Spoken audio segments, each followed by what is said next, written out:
Bonjour. Dans une vidéo précédente où je vous avais montré comment on pouvait transformer un compteur en radiamètre, voire éventuellement en contaminamètre, on avait une mesure qui fluctuait naturellement sur chaque temps d'intégration, souvent de l'ordre de la seconde. Ce que l'on peut visualiser est avec une aiguille qui fluctue autour d'une position moyenne sur les anciens hectomètres. Maintenant, ils sont numériques, mais le problème reste le même. Et je voudrais revenir sur un problème assez délicat avec les contaminamètres, qui est le problème du seuil de décision. C'est vraiment pas un appareil qui est fait pour élaborer un seuil de décision, contrairement à la spectrométrie gamma, qui est un appareil de laboratoire. C'est beaucoup plus facile. Vous allez voir, avec un contaminamètre, ça devient beaucoup plus sportif. Mais il existe des solutions, je vous montrerai avec un traitement numérique. Voilà. En mode analogique, je dirais à l'ancienne, ce qui est toujours un petit peu le cas maintenant avec les contaminamètres numériques, le traitement n'est pas toujours optimisé. Le jeu, ça sera quoi? On va faire une mesure de bruit de fond, et ensuite on va poser un objet. Donc l'objectif, c'est de savoir si cet objet contient une radioactivité détectable. Est-ce qu'on va la voir au travers de notre mesure? Donc, en lançant la mesure, on va commencer par faire une mesure de bruit de fond. Ça, c'est absolument fondamental. Ensuite, on met l'objet et on va essayer de juger pour savoir s'il y a quelque chose ou pas. Voilà. Donc, on fait une mesure de bruit de fond. Donc, on a une aiguille qui fluctue. Alors, en général, l'objectif, en problématique seuil de décision, c'est, voilà, là, on met l'objet. Est-ce que vous pensez qu'il y a quelque chose? Bon, on peut avoir une idée ou pas. Je peux recommencer. Voilà, mesure de bruit de fond. Voilà comment ça se passe. Et on met l'objet. Est-ce que vous pensez qu'il y a quelque chose dans l'objet qui va se rajouter au bruit de fond? Ça reste assez sportif. Et c'est ce qu'on demande souvent aux opérateurs lorsqu'on veut descendre assez bas. Pensez aux 4 becquerels par centimètre carré ou 0,4 becquerels par centimètre carré. Voilà, ça reste assez sportif et délicat. Et la réponse de l'opérateur va varier d'un opérateur à l'autre, en vérité. Donc c'est quelque chose qui n'est pas fiable. On peut le faire avec l'objet 2.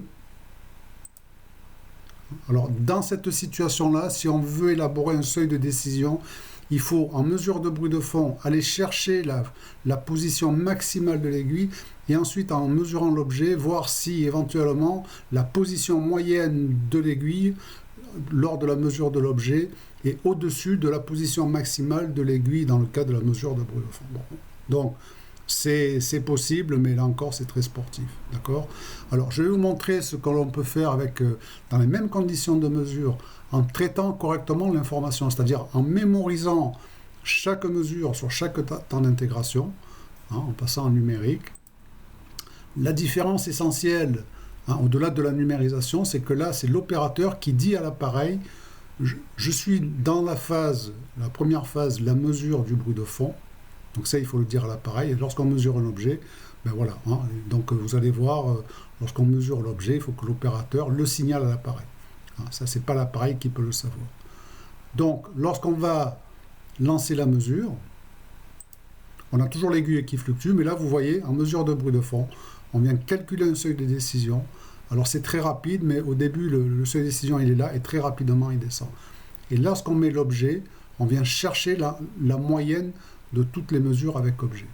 Voilà. Ici, l'objet 2, on a une moyenne inférieure au seuil de décision. On est non détecté. Si on met l'objet 1, alors notez bien le seuil de décision, il va apparaître ici, et avec les premières mesures, il va rapidement descendre. Voilà. Il descend, il a tendance à se stabiliser. Voilà. On mesure l'objet, on vient chercher la valeur moyenne, et ici, le premier objet, lui, il est au-dessus du seuil de décision. Voilà. Globalement, l'objet 1 est un petit peu plus radioactif que l'objet 2. Attention, pour l'objet 2, ça ne veut pas dire qu'il n'y a rien. Là, c'est un autre problème, quasi philosophique. Ce n'est pas parce qu'on ne voit rien qu'il n'y a rien. Mais c'est inférieur au seuil de décision. Voilà. Donc, je ne vais pas rentrer dans le traitement ensuite de cette information-là.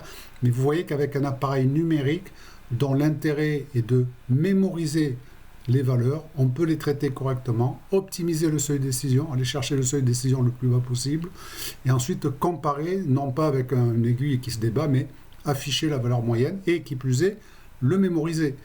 Hein, c'est-à-dire qu'on peut garder l'information, partir dans un labo, le noter, voilà. L'appareil peut le noter. Hein. La puissance de la numérisation, c'est la capacité à mémoriser les informations.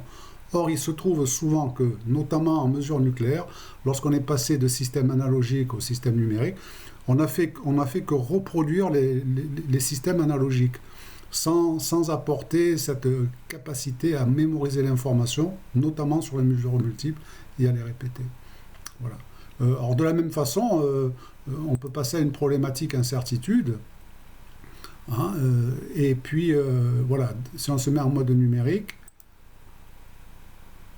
pour le premier objet, l'aiguille fluctue assez violemment, mais on vient chercher la valeur moyenne et sa barre d'incertitude associée. On est typiquement dans du type 1, puisqu'on répète les mesures. L'incertitude, c'est sigma sur racine de n. D'accord ? Voilà. Donc là, globalement, on affiche quelque chose de l'ordre de 4,8 becquerel par centimètre carré. L'objet 2, lui, qui était tout à l'heure inférieur au seuil de décision, eh bien, on va voir qu'effectivement, en moyenne, il est un petit peu plus faible. C'est vraiment léger. Hein. À l'œil, c'est, comme je le disais, c'est sportif. On peut toujours prendre une décision, penser voir quelque chose, mais ça reste très, très risqué. Là, on minimise le risque et on a réellement une meilleure information. Et l'opérateur ne passe pas son temps à se gratter la tête en disant est-ce que je vois quelque chose ou pas. Donc voilà ce que l'on pourrait faire avec des contaminamètres numériques, mais avec derrière un traitement adapté au problème. Voilà. Alors après, ça c'est le problème des constructeurs, ils font ce qu'ils veulent. C'est un autre débat. Voilà, je vous remercie.